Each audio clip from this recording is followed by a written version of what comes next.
નારાયણભાઈ, તમારું જે કાર્ય છે એ ખૂબ દિવ્યતા છે કે અમારા બધા કર્મ સંગાતીઓ સુધી આટલી ડિટેલમાં વાત મોકલી. પછી ભૂંગળીઓ છે. હા, બરોબર છે. બરાબર. હા. હવે આજનો વિષય બાયોચાર કોલ. હા, ઘણી વખત આપણે નવા શબ્દો સાંભળતા હોય, આમ તો છે જૂનું, પણ બાયોચાર કોલ શું છે એના વિશે આપણે જાણવા માટે આજે દેવેન્દ્રભાઈ પટેલ આપણી સાથે છે અને ઘણા બધા લેખો એના આવતા હોય અને આપણે બધા વોટ્સઅપમાં અલગ અલગ ગ્રુપોમાં વાંચતા પણ હોય છે. તો આજે આપણી સામે પ્રત્યક્ષ છે અને બાયોચાર કોલ વિશે ખૂબ સારું એવું ભ્રમણ કરી અને ખૂબ ઉપયોગી માહિતી ખેડૂતો માટે એકઠી કરેલી છે અને આપણે ચાલો વિસ્તૃત માહિતી એની પાસેથી જ સાંભળીએ. થોડોક અમને તમારો શોર્ટ પરિચય આપી દેજો અને પછી બાયોચાર કોલ શું છે અને શું એનું મહત્વ છે ખેતીમાં, એ બધી અમને વિસ્તૃત માહિતી આપો. કેમ કે ગ્રુપના બધા જ મેમ્બર તાલાવેલી છે કે સાંભળવા માટે કે આ શું છે. ચોક્કસ સાહેબ. હું દેવેન્દ્ર પટેલ, વડોદરામાં રહું છું. મારી ઉંમર 76 વર્ષ આ 23મી ઓગસ્ટે મેં પૂરા કરે. 77ના વર્ષમાં અત્યારે પ્રવેશી રહ્યો છે, એવું કહેતો ચાલે. મેં બીએસસી તો પૂરું નહોતું કર્યું, પણ ત્યાર પછી મારું જે કામ હતું તે એન્જિનિયરિંગ સાથે શરૂ થયું. એટલે શરૂઆતમાં જે જોબ લીધા અને જે કામ કર્યું એ ટ્રેક્ટર રિપેરિંગમાં મેં કામ કર્યું. એટલે ખેડૂતો સાથેનો નાતો છે એ બહુ જૂનો હતો. અમારે ત્યાં ટ્રેક્ટર રિપેર કરાવવા આવતા હતા, એ બધા ખેડૂતો એમની સમસ્યાઓ કહેતા હતા. તે વખતે શંકરચારથી ઉત્ક્રાંતિ ચાલુ થયેલી હતી. ગુજરાતમાં ટ્રેક્ટરોની સંખ્યા વધી રહી હતી, વધારેમાં વધારે પંજાબમાં હતા. એટલે આઈડલ મોડેલ તે વખતે જ્યારે મારી ઉંમર 24-25 વર્ષની હતી ત્યારે પંજાબ એ આઈડિયલ મોડેલ હતું ખેતીવાડી માટે. ત્યાર પછી એન્જિનિયરિંગમાં ઓલમોસ્ટ મેં રિટાયરમેન્ટ પણ એન્જિનિયરિંગમાં લીધું. એ દરમિયાન હું જે કંપની સાથે કામ કરતો હતો એમાં મારા જે ડાયરેક્ટર હતા એમને ઓર્ગેનિક ફાર્મિંગ માટેનો બહુ જ ઇન્ટરેસ્ટ હતો. આમ પણ મારા બાપ દાદાઓ બધા ખેડૂતો જ હતા એમ, એટલે ડીએનએમાં એગ્રીકલ્ચર હોય જ. હું આજે પણ ઘણા બધાને કહું છું કે આપણા બધાના ડીએનએમાં એગ્રીકલ્ચર છે જ. ખાલી આપણે થોડાક ફંટાયા તો હવે એના પર આપણે જયારે પોલિશિંગ કરીએ ને એટલે ઓટોમેટિકલી અંદરથી એગ્રીકલ્ચર નીકળવાનું ચાલુ થાય. એટલે આ એક જનરલ વાત છે. ત્યાર પછી હું માઇક્રો ઓર્ગેનિઝમ્સ વેચતો હતો. એની અંદર એક સુગર ફેક્ટરી હતી. એ લોકોનો જે વેસ્ટ નીકળે જેને આપણે પ્રેસમડ કહીએ, તો એમાં એ લોકોની ડિસ્ટિલરી પણ સાથે હતી. એટલે કે એમનો જે મોલાસીસ નીકળે એમાંથી એ લોકો આલ્કોહોલ બનાવતા. અને 1 લિટર આલ્કોહોલ જ્યારે બને ત્યારે લગભગ 8 થી 10 લિટર જેટલું એફ્લુએન્ટ નીકળે, એટલે કે ગંદુ પાણી નીકળે. હવે એ પાણીની અંદર છે ને તે આમ તમે જુઓ ને તો પોષક તત્વોનો ભંડાર કહેવાય. પણ એમાં સીઓડી બીઓડીની જે તકલીફો હતી ને એટલે પાણીને કોઈ નદીમાં ના છોડી શકે કે તળાવમાં ના છોડી શકે, કંઈ ના કરે. એટલે ગવર્મેન્ટની જે પોલિસી હતી એમાં એવું હતું કે 0 ડિસ્ચાર્જ, મતલબ કે એને કોઈ પણ રિસોર્સિસ, પાણીના જે રિસોર્સિસ છે આપણા નદીઓ છે, તળાવો છે કે દરિયો છે, એની અંદર એને નખાય ના. તો હવે એનો ઉપાય શું કરવાનો? તો એનો ઉપાય આ લોકો શું કરતા હતા કે જે પેલો પ્રેસમડ નીકળે એની સાથે આ પાણીને મિક્સ કરી અને એને ઉડાડી દેતા હતા. અને એના સારા તત્વો જે હતા તે કમ્પોસ્ટની અંદર એડ કરતા હતા. અને એ કમ્પોસ્ટ જે છે તે સુગર ફેક્ટરીના જે સભાસદો છે એમને આપવામાં આવતું. પણ અહીંયા આગળ એક પરિસ્થિતિ એવી ઊભી થતી હતી કે જ્યારે આ કમ્પોસ્ટિંગનું કામ થતું હતું ત્યારે ભયંકર વાસ આવતી હતી. મિથેન જ્યારે કમ્પોસ્ટિંગ થતું હોય અને જે પાણીનો સીઓડી અને બીઓડી જે કેમિકલ ટર્મો છે કે જેમાં એને ઓક્સિજનની બહુ જરૂર પડે. હાઈ સીઓડી ને હાઈ બીઓડીનો અર્થ એવો થયો કે બાયોલોજિકલ ડિમાન્ડ ઓફ ઓક્સિજન અને કેમિકલ ડિમાન્ડ ઓફ ઓક્સિજન, એ જે વસ્તુઓ જે થઈ એમાં આ જ્યારે પ્રોસેસ થાય ત્યારે એમને પુષ્કળ પ્રમાણમાં ઓક્સિજન મળે. અને જ્યારે એ ઓક્સિજન ના મળે ત્યારે એમાંથી મિથેન અને હાઇડ્રોજન સલ્ફાઇડ ગેસો ઉત્પન્ન થતા હોય. તો આનું સોલ્યુશન છે ને તે અમારી પાસે કન્સોર્ટિયા હતું, જે આજે 124 થી વધારે દેશોમાં વપરાય છે, અને એનો અમે ઉપયોગ કરી અને આજે વાસનો પ્રોબ્લેમ હતો ને એ સોલ્વ કર્યો. એટલે કમ્પોસ્ટિંગનું નોલેજ મને છેલ્લા 15 વર્ષમાં બહુ સારું આવે. તો એ દરમિયાન ખેડૂતોના, કારણ કે આ બધા કામોમાં ખેડૂતો સાથે જે સીધો કે આડકતરો અમારો સંબંધ હોય, એટલે એ લોકોના જે પ્રોબ્લેમો હતા એ પ્રોબ્લેમોને સમજવાનું ચાલુ કર્યું. આ બાજુ પાલેકર સાહેબની ગુજરાતમાં એન્ટ્રી થઈ, તો બીજી બાજુ તારાચંદ ગઢવી સાહેબની એન્ટ્રી થઈ, બીજા બધા ઘણા બધા આની અંદર આવે શું કે જે લોકો એ આને પ્રમોશન કરવાનું કામ ચાલુ કર્યું. કુદરતી ખેતીને કે ઓર્ગેનિક ખેતીને છે, બધા જુદા જુદા નામો લઈને આવ્યા, પણ બધા અંતે જો આપણે જોઈએ ને તો એક જ વાત હતી કે ભાઈ ઝેર મુક્ત ખેતી કરીએ અને જમીનોને સુધારીએ. તો આના પછી મને શું વિચાર આવ્યો કે ભાઈ ચાલો એક એવું કામ કરીએ કે જેને કારણે સમાજને અને બધાને જ ફાયદો થાય. અને હું તો પૂરો એમાં માનું છું, હિન્દુ ધર્મમાં બહુ વ્યવસ્થિત રીતે માનું છું કે ભાઈ હું જ્યારે અત્યારે મરીશ એમ, હવે ગમે ત્યારે કન્ફર્મ ટિકિટ મને મળી જશે કે આવી જાવ એટલે મારે ઉપર જવાનું છે, તો તે વખતે ફરી જ્યારે હું જન્મ લઉં તો મારે આ ધરતી પર આવવાનું છે. તો તે વખતે દાખલા તરીકે હું 25 વર્ષ પછી આવો તો આટલું બધું ઝેર વપરાતું હશે, ત્યારે હું જ્યારે ફરી જન્મીશ તો કેટલું બધું વિશાળ પ્રમાણમાં મારે ઝેર ખાવાનો વારો હશે. એટલે મેં એવો પ્રયત્ન કર્યો કે ભાઈ ઓછામાં ઓછું ઝેર જમીનોમાં વપરાય તો એ બાજુમાં વધારે સંશોધન કરવું. એટલે આપણે આપણા દેશના પણ લોકોનો અભ્યાસ કર્યો, પરદેશના લોકોનો પણ અભ્યાસ કર્યો. તો આ બધું કરતા કરતા કરતા એક જગ્યા પર એવી વાત આવીને ઊભી રહી કે એમાં બાયોચારની વાત. બાયોચાર પહેલા પણ જમીનોને સુધારવાનો વિચાર આવ્યો હતો. એટલે જમીનોને કેવી રીતે સુધારવાને આ બધાનો અભ્યાસ કરતા કરતા મારા ધ્યાનમાં ટેરા પ્રેટા નામની જમીનનું વર્ણન આવ્યું.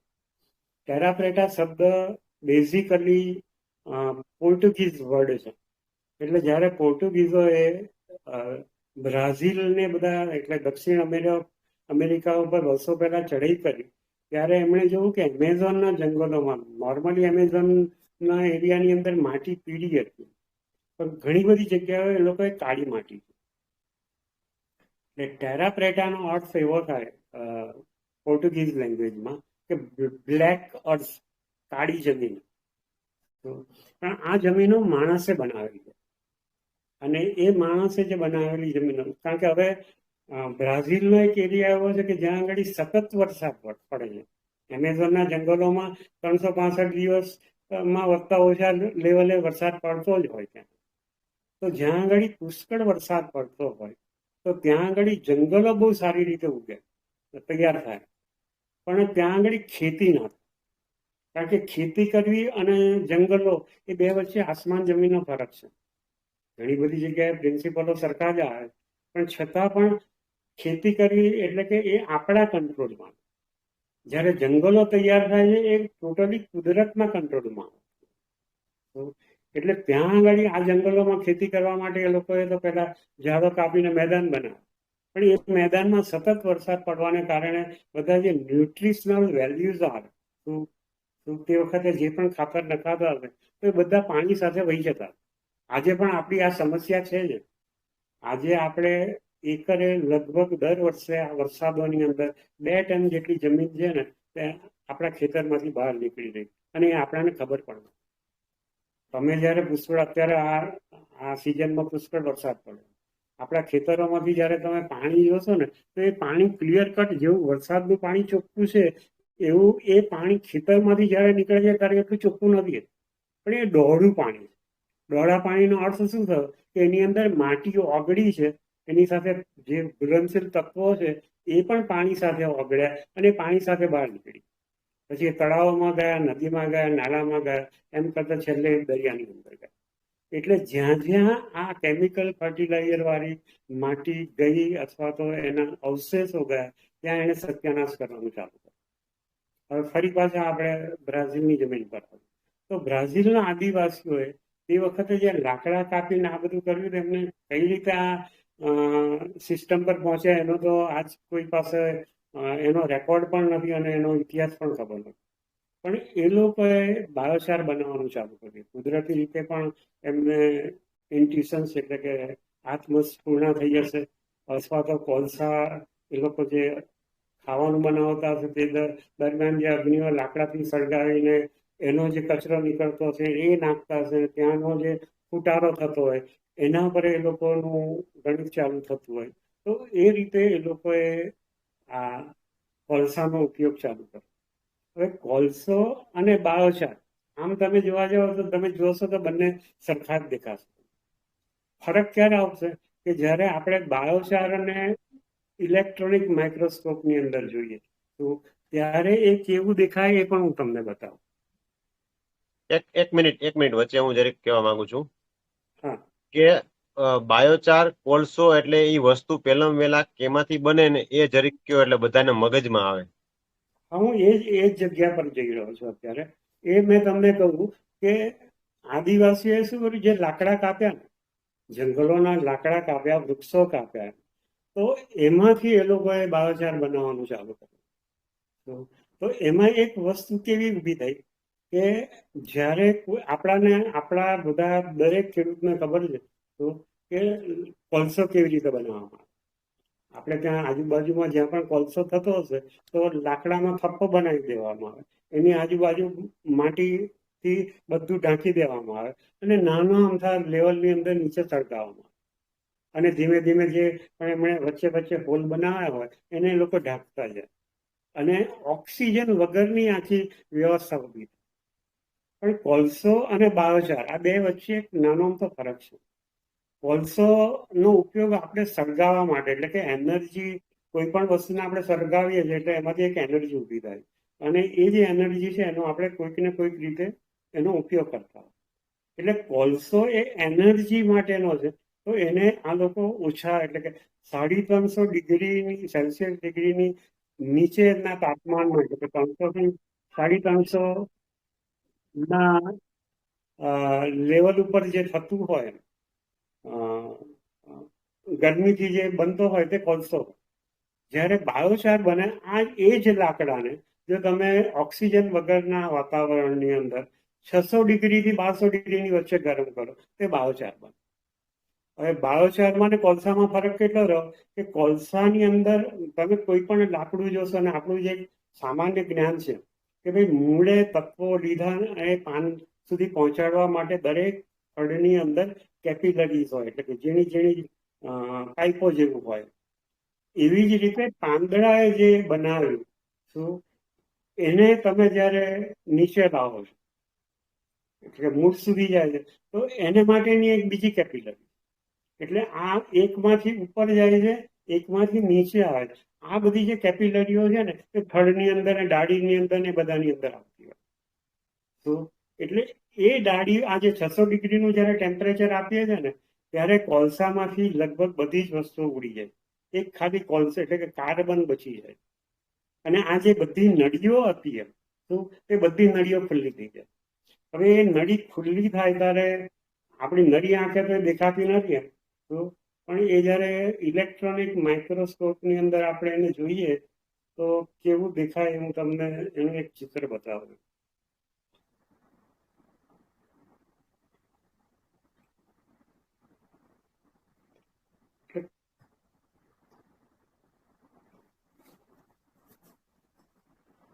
ખ્યાલ આવે છે તમને?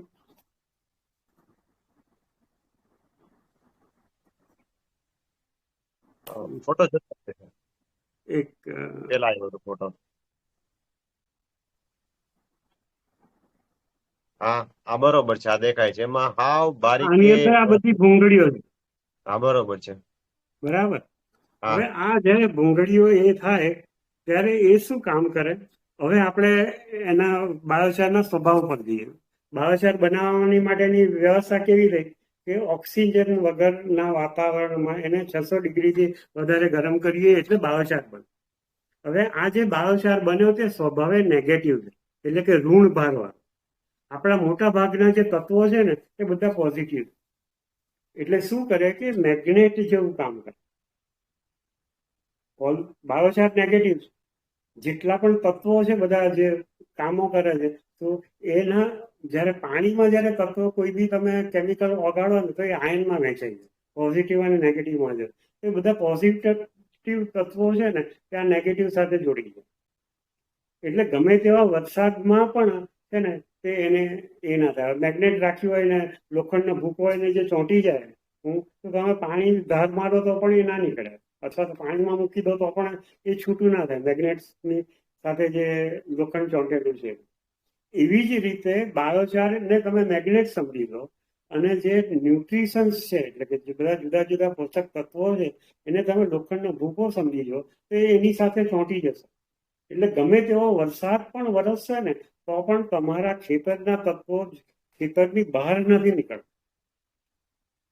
આ એનું એક મુખ્ય અગત્યનું કામ છે. હવે જે આ ભૂંગળીઓ ઊભી થઈ કે જેની અંદર એ છે, તો એ પાણીને સંગ્રહ કરવાનું કામ કરે. એ બેક્ટેરિયા અને ફંગસને રહેવા માટેની જગ્યા છે. એટલે આ જે કાર્બન છે ને એ કાર્બન બેક્ટેરિયા પોતે ખાઈ નથી શકતા, કે ફંગસ પણ એને ખાઈ નથી શકતી. તો એટલા માટે એ આજે પણ બ્રાઝિલની જમીનોમાં 2-3 હજાર વર્ષથી પણ એવો ને એવો પડેલો, એને ખવાતો નથી. પણ એ આ બધી વસ્તુઓને ભેગી કરી રાખે. હવે જ્યારે કોઈ પણ સંજોગોની અંદર બાયોચારની અંદર ભૂંગળી છે, એની અંદર બેક્ટેરિયા છે, ત્યાં ખાવા માટેની વસ્તુઓ છે, તો ત્યાં આગળ પાણી છે, તો બેક્ટેરિયા અને જે સારી ફંગસો છે એને ફેલાવવા માટેનું અને એને ત્યાં વધુ પ્રમાણમાં 1માંથી 2, 2માંથી 4, 4માંથી 8 બનવાનું એક આખું અદ્ભુત વાતાવરણ તૈયાર થાય. અને એ વાતાવરણ જે તૈયાર થાય છે, એ વાતાવરણ જ્યારે તૈયાર થાય અને જમીનમાં ઓર્ગેનિક મેટરો નાખ્યો હોય, દાખલા તરીકે તમે બાયોચાર તમારી જમીનમાં નાખ્યો અને તમે પછી જીવામૃત આપો કે કમ્પોસ્ટ આપો કે બીજું કોઈ પણ ઘન જીવામૃત આપો, તો તે વખતે એ ખોરાકને વાપરે છે. એ જે બેક્ટેરિયાની સંખ્યા વધી છે તો એમાંથી એનું વિઘટન કરી તો એ પ્લાન્ટને અવેલેબલ વસ્તુઓ બનાવી નાખે. એટલે બાયોચાર જ્યારે જમીનમાં જાય છે ત્યારે પાણીનો સંગ્રહ કરે છે, એક વસ્તુ થઈ. એ બેક્ટેરિયાને રહેવા માટેની જગ્યા આપે છે, બીજી વસ્તુ થઈ. ત્રીજી વસ્તુ એ થઈ કે એ ન્યુટ્રિશન્સને પકડી રાખે. આ 3 વસ્તુઓ મેજર ઊભી થઈ.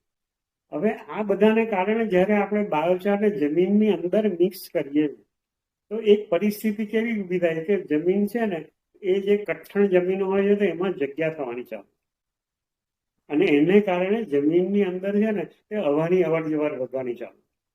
આપણા બધા સાયન્ટિસ્ટો એવું કહેતા હોય કે મૂળિયાને બી ઓક્સિજન જોઈએ, પણ આપણી આટલી સખત જમીનોની અંદર હવા નીચે જઈ જ નથી શકતી.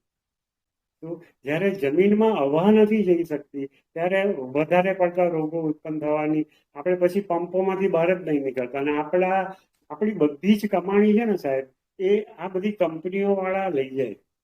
એટલે હું ઘણી વાર કહેતો, મેં ફિલિપિન્સમાં પણ પ્રવાસ કર્યો, ત્યાં બી ઘણા બધા ખેડૂતોની સાથે કામ કર્યું. તો હું એમને ત્યાં પણ એક શું કહે સામાયિક હતું, એમાં હું લખતો હતો કે be the father of your be the son of your father. એટલે કે તમે તમારા બાપના કમાઉ દીકરા બનો. અત્યારે આપણે કમાઉ દીકરા કોના છે? મોટા ભાગના જે કેમિકલ ફેક્ટરી કેમિકલ ફાર્મિંગ કરે છે એ બધા કમાઉ દીકરા કોના? બાયરના, GSFC-ના, ઇફકોના, ફલાણાના, ઢીકણાના, આ બધાના આપણે કમાઉ દીકરા. આપણી પાસે શું રહે? ખાલી આમ થોડાક પૈસા રહે. 1 રૂપિયો જો આપણે કમાતા હોય તો એની અંદર થોડા નયા પૈસા આપણી પાસે વધી જાય એવી હાલત અત્યારે આપી છે. બાકી આપણે બધું જ કમાઈને પેલા લોકો આપીએ.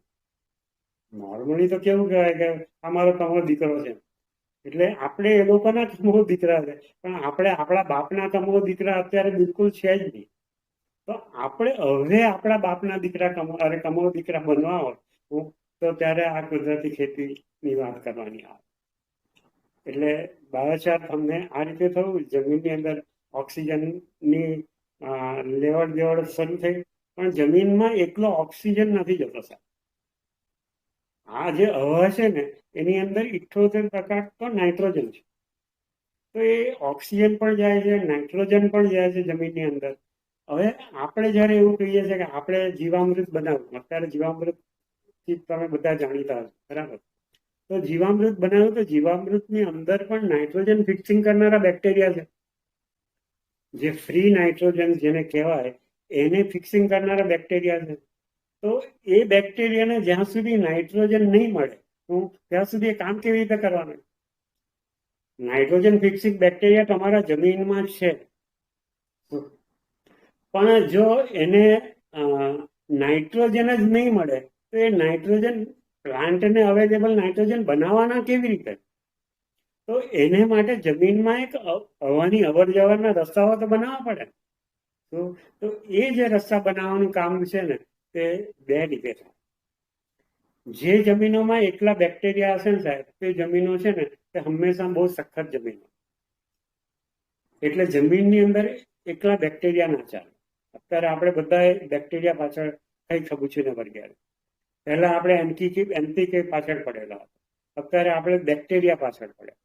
હવે બેક્ટેરિયા એકલા બેક્ટેરિયા ના ચાલે એ પાછળનું પણ એક કારણ તમને કહી દઉં કે બેક્ટેરિયા જ્યારે આ બધું ખાય છે ત્યારે પોતાના શરીરમાંથી એક ચીકણો પદાર્થ કાઢે છે. એ એની કુદરતની સર્વાઈવલની એક આખી કન્ડિશન છે. એટલે એ બધાની સાથે ચોંટી અને જમીનને સખત કરવાનું કામ કરે. પણ હવે તમારે જમીનને પોરસ છે, એટલે કે એમાં હવાની અવર જવર ને આ બધું કરવું હોય, હવે જમીનને બહુ બેક્ટેરિયા થયા તો શું થશે? જમીનને સખત કરી દીધી તો હવાની અવર જવર બંધ થઈ. હવાની અવર જવર બંધ થઈ એટલે તરત જ પેથોજન, હવા વગર કોણ જીવે? તો કે પેથોજન જીવે, જેને આપણે વિષાણુ કહીએ. ગુજરાતીમાં એનો શબ્દ વિષાણુ છે કે જેનાથી રોગ થતા હોય. તો એને માટેનું વાતાવરણ પણ આપણે તૈયાર કરીએ કે જમીન સખત થઈ એટલે જમીનની અંદર હવાનું આવન જવન બંધ થઈ ગયું. એટલે તરત જ એ વસ્તુ પર પ્રોબ્લેમ ચાલુ થાય અને જે જીવાણુઓ છે એની સંખ્યા વધવાની. જેમ જીવાણુઓની સંખ્યા વધવાની ચાલુ થાય તેમ સારા બેક્ટેરિયાની જે આખી સંખ્યા છે તે ઓછી થતી જાય.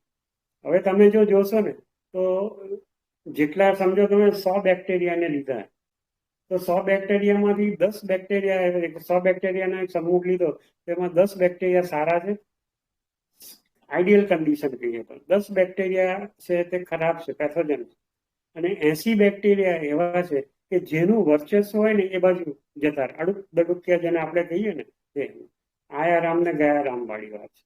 હવે જો સારા બેક્ટેરિયાની સંખ્યા 12, 13, 14, 15 ને 20 થવાની માંડે એટલે પેલા જેટલા પણ 80% વાળા હતા ને એ સારા બેક્ટેરિયાને સપોર્ટ કરતા હતા. પણ જો એનાથી ઊંધું થયું એટલે કે પેથોજન ની સંખ્યા વધવાની ચાલુ થાય તો આ 80% પેલી બાજુ જતા, એટલે જમીનની અંદર રોગો આવવાનું ચાલુ. તો રોગો ના આવે તો એના માટે કોમ્પેક્શન ના જોઈએ. કોમ્પેક્શન ઘટાડવા માટે તમારે એકલા બેક્ટેરિયા ના જોઈએ, એમાં બેક્ટેરિયા અને ફંગસ પણ ડેવલપ થવી. પણ આપણે તો ફંગીસાઇડ મારીને ફંગસોની પથારી ફેરવી નાખી હોય. એટલે એકલા બેક્ટેરિયાથી જમીનો કઠણ બને છે. પણ એની સાથે તમારે માઇકોરાઇઝા, ઈસ્ટ, ટ્રાઇકોડર્મા એવી ઘણી બધી સારી ફંગસો છે આપણે જેના નામ બી ખબર નથી. તો આપણાને તો બહુ થોડી વસ્તુઓના નામો ખબર છે, પણ કુદરતે નાઇટ્રોજન ફિક્સિંગ કરનારા 7-8 બેક્ટેરિયાના આપણાને નામ ખબર હશે, પણ એ હજારોની સંખ્યામાં અને જુદી જુદી જાતના. પણ આપણાને એના સાયન્સ એને આજ સુધી બહાર કાઢીને નામકરણ નથી કરી શકતું. તો ત્યાં આગળ બાયોચાર તમને મદદ કરે છે કે હવાની અવર જવર એ કરી આપે, ન્યુટ્રિશન્સ પકડી રાખે. તો આ બધા જે ફાયદાઓ છે ને તે બાયોચાર તમને કરી આપે. હવે બાયોચાર તમે ધીમે ધીમે જેમ જેમ વાપરતા થાવ તો તેમ તેમ તમારે બહારથી જે ખાતરો નાખવાની જે જરૂર છે ને તે ધીમે ધીમે ઓછી થતી ચાલશે. અને એક સમય એવો આવશે કે તમારે ખાતર જ નહીં નાખવું પડે, એના માટે રાહ જોવી પડશે. પણ તમે એક સમય એવો લાવી શકશો કે જેની અંદર બેક્ટેરિયાની સંખ્યા એટલી બધી વધી ગઈ હશે, સારી ખૂબ વધી ગઈ હશે, અને જમીનની અંદર ઓર્ગેનિક મેટરો વધવાની ચાલુ. તો આ બધા વાતાવરણ ઉભા કરવા માટે છે ને તે બાયોચારનું બહુ અગત્ય છે. આના પછીની જે એક વાત આવે કે આપણે અત્યાર સુધી ખેતીની રીતે જ જતા હતા. હવે આપણે ખેતીની રીતે નથી જોવાનું, પણ આપણે ખેતીને પર્યાવરણને સારું કરવા માટેના એક ટૂલ તરીકે, એટલે કે એક હથિયાર તરીકે જોવાનું. હવે એમાં બાયોચાર છે ને કે બહુ જ અગત્યનું કામ. બાયોચાર અગત્યનું કામ કેવી રીતે કરે છે કે આપણે દરરોજ જમીનોમાંથી લાખો ટન ક્રૂડ ઓઇલ બહાર કાઢીએ અને આપણે મોટરસાયકલ, કાર, રોકેટ, વિમાન આ બધાથી એને ફૂંકીને કાર્બન ડાયોક્સાઇડ બનાવીએ. તો એ કાર્બન ડાયોક્સાઇડ આપણે જ્યારે ઓર્ગેનિક ખેતી કરતા હોય કે કુદરતી ખેતી કરતા, હું ઓર્ગેનિક શબ્દ એટલા માટે કે ગુજરાતમાં હમણાં ઓર્ગેનિક ખેતી માટેનો બહુ વિરોધ ચાલે છે, પણ ઘણી બધી જગ્યાએ એ પ્રકારની ખેતી થતી હોય, જ્યાં આગળ સુભાષ પાલેકર સાહેબની ખેતી થતી હોય કે બીજી કોઈ પણ કુદરતી ખેતી થતી હોય, જેને નામ આપ્યા હોય કે ના આપ્યા. તમે ધારો કે તમારી રીતે કુદરતી ખેતી કરતા હોય, એમાં તમે આ બધા પ્રોટોકોલ ના વાપરતા હોય, છતાં પણ તમે ઝેર નથી વાપરતા, તમે બહારના કેમિકલ્સ નથી વાપરતા, તો તમારી કુદરતી ખેતી થઈ ગઈ. જંગલો પણ પોતાની રીતે કુદરતી ખેતી કરે.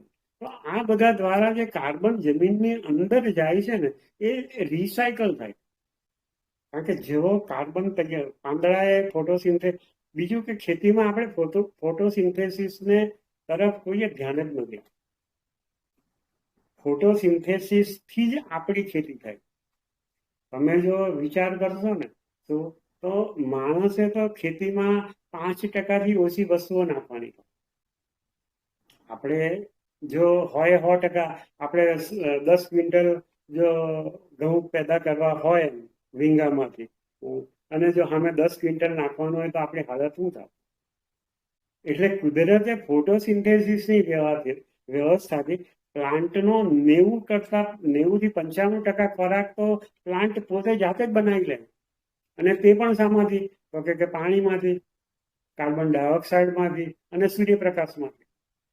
તો આ 3 વસ્તુઓ તો, પાણીને આપણે બાદ કરીએ તો 2 વસ્તુઓ તો બિલકુલ મફત જ છે.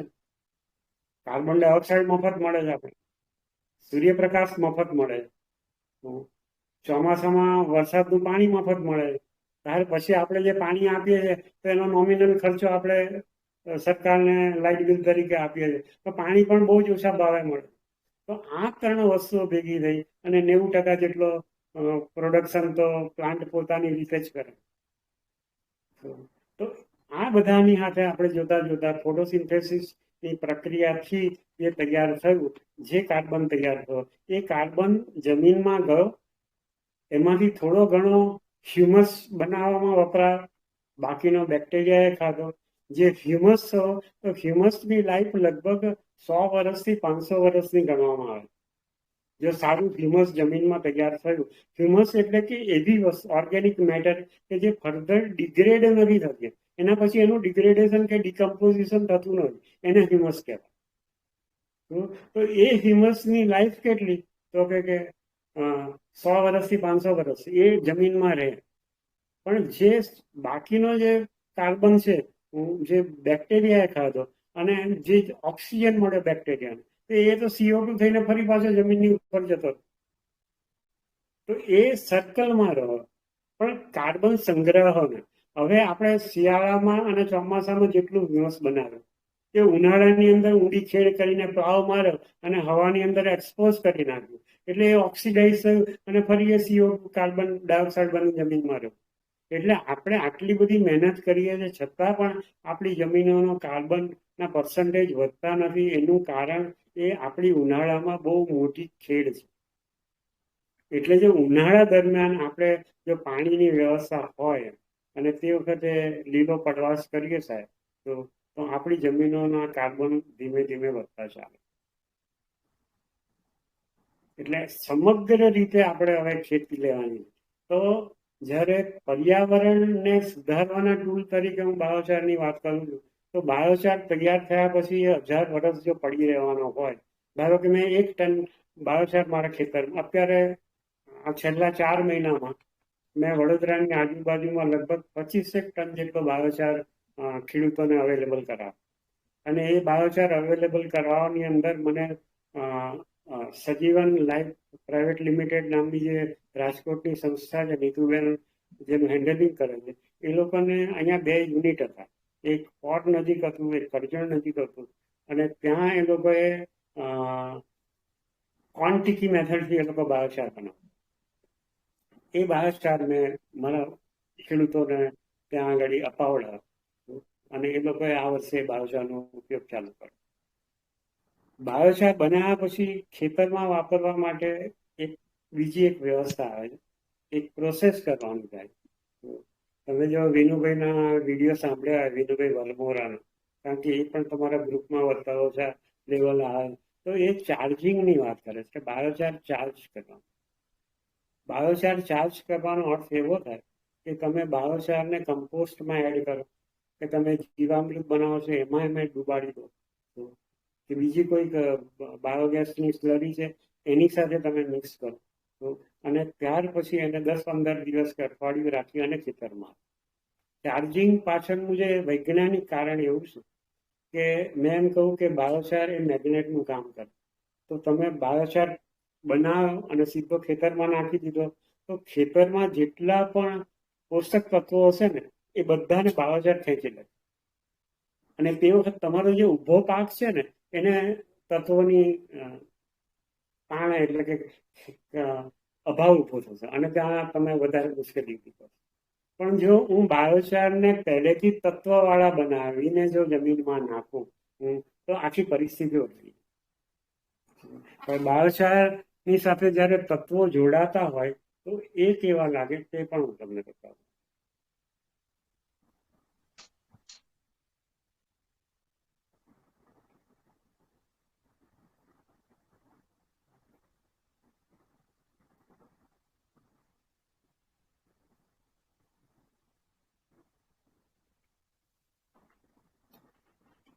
દેખાય છે આજે લાલ ને બધા કલરમાં જે ટપકા દેખાયા છે ને એ ટપકા પોષક તત્વોના છે. થોડોક પાછળ રાખો, થોડોક પાછળ રાખો.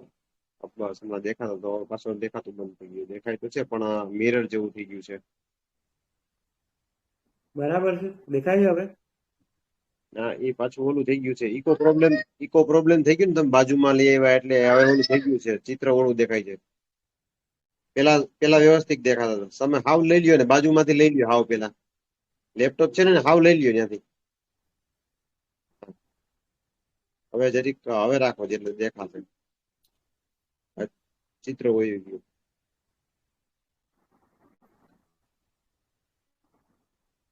દેખાય છે?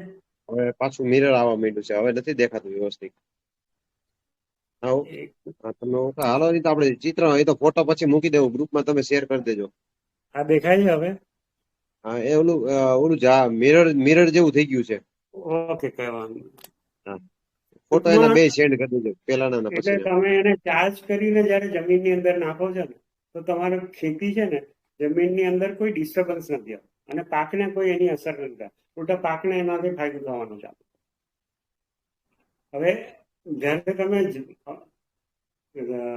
વાતાવરણનો કાર્બન જમીનમાં કેવી રીતે વર્ષો સુધી ગોઠવવાની વાત કરી, એટલે કે પર્યાવરણને બચાવવામાં બાયોચાર કેવી રીતે મદદ કરે છે એની વાત કરી કે ઝાડ કે વનસ્પતિ કોઈ પણ વસ્તુએ કાર્બન ડાયોક્સાઇડને, જે હવાનો કાર્બન ડાયોક્સાઇડ છે એને વૃક્ષોએ લીધો, આપણા ઘઉંએ લીધો, કે બધા જેટલા બી પાક છે અંદર એવા નિંદામણે લીધું, તો એને ફોટોસિન્થેસિસથી કન્વર્ટ કરી અને એને કાર્બનના રૂપમાં એ ફેરવે અને આપણે એ કાર્બનને બાયોચારમાં કન્વર્ટ કરીએ. એટલે જે પેલો રિસાયકલિંગ થતો હતો કમ્પોસ્ટથી કે જીવામૃતથી કે બીજી કોઈ પણ વ્યવસ્થા, એ કાર્બન તૈયાર થયો, જમીનમાં ગયો, એને ખાધો, એનું ફર્મેન્ટેશન થયું અને ફરી ઓક્સિડાઇઝ થઈ અને CO2 થઈને વાતાવરણમાં.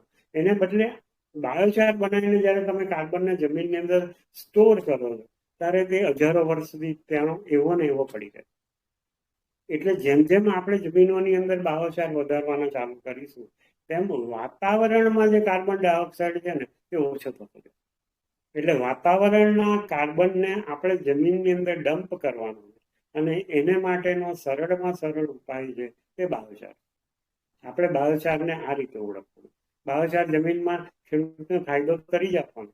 જેમ જેમ તમારે ખાતર ઓછું નાખવાનું થાય, તમારી જમીનોનું ધોવાણ ઓછું થાય. આજે મારી જમીનમાં મારા 1 એકરની અંદરથી 2 ટન માટી જ્યારે આજે ધોવાઈને દરિયામાં જતી રહેતી હોય કે નદીમાં જતી રહેતી કે તળાવમાં જતી રહેતી હોય તો એનું નુકસાન મારી આવનારી પેઢીઓ કેટલી ગજબનું ઉઠાવશે. એટલે જમીનોને બચાવવા માટે પણ આપણે જે નાના મોટા કામો કરવાના છે એની અંદર આ વસ્તુ આવે. હું ઘણી વાર એવું કહું છું લોકોને કે ભાઈ છોકરા પેદા કરવા ને એની અંદર મર્દાનગી નહીં. છોકરા તો ગમે તે પેલા કૂતરાઓ અને પ્રાણીઓ બી પેદા કરી દે. આપણે માણસ તરીકે જયારે આપણા બાળકોને પેદા કરીએ છીએ ને ત્યારે એમને આવનારા ભવિષ્યમાં આપણે પોઈઝન વગરની એક આખી વાતાવરણ આપવાનું છે. એમાં પોઈઝન વાતાવરણનો અર્થ કેવો થાય, જેને આપણે એન્વાયરમેન્ટ કહીએ છીએ ને એની અંદર બધું જ આવી જાય.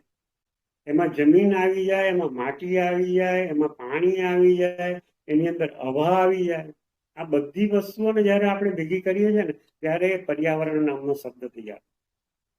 પર્યાવરણ એટલે ખાલી એકલી હવા નહીં આવતી, પણ પર્યાવરણની અંદર ઝાડ પણ આવી જાય, એમાં બેક્ટેરિયા બી આવી જાય, એમાં ફૂગ બી આવી જાય, એમાં હું પણ આવી જાઉં, એમાં હાથી બી આવી જાય, એમાં કૂતરો બી આવી જાય, એમાં ગાય પણ આવી જાય,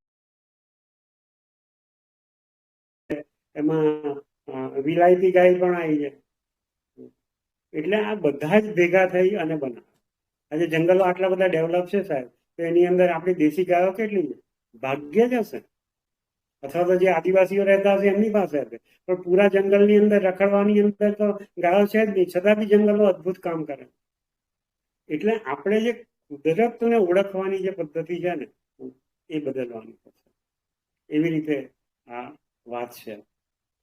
હવે બાયોચાર વિશે વધારે તો કહેવાનું નથી રહેતું. તમને હું બાયોચાર કેવી રીતે બનાવે છે એના થોડાક વિડીયો મોકલાવી આપીશ. ખાલી તમે એને જોઈ લેજો, કારણ કે કદાચ ઘણા અંગ્રેજીમાં જ મોટા ભાગના મળે છે અત્યારે, પણ એની અંદર તમને ખ્યાલ આવી જશે. જે અત્યારે ઓપન બાયોચાર બનાવવા માટેની બે પદ્ધતિઓ. એક ઓપન મેથડ કે જેની અંદર લોખંડનો કોન બનાવેલો હોય અને એની અંદર લાકડા નાખતા જાઓ. બીજી એક ક્લોઝ સિસ્ટમ જે આવે કે જેની અંદર વેસલ આવે અને વેસલની બહાર એને ગરમ કરવામાં આવે. તો એ વેસલની બહાર જ્યારે ગરમ કરવામાં આવે તો અંદરનું વાતાવરણ 600 ડિગ્રીની ઉપર જાય અને એની અંદરથી ગેસ જે નીકળે એ ગેસને આ લોકો ફરી સળગાવે. અથવા તો અહીંયા એક બીજી મજાની એક વાત તમને કે જ્યારે ક્લોઝ સિસ્ટમની અંદર બાયોચાર બને છે ને ત્યારે એમાંથી સીન ગેસ નીકળે. એટલે કે લાકડાની અંદર જે પણ વોલેટાઇલ વસ્તુ જે ઉડી જાય એ વસ્તુઓ છે ને એ બધી વસ્તુઓ ગેસ રૂપે બહાર નીકળે. અને એ જે ગેસ બહાર નીકળે છે ને એને આ લોકો કન્ડેન્સ કરે, એટલે કે એને ઠંડો પાડે. અને ઠંડો પાડી અને એમાંથી જે લિક્વિડ બને છે ને એને વુડ વિનેગર કહેવાય. અને આ વુડ વિનેગરની અંદર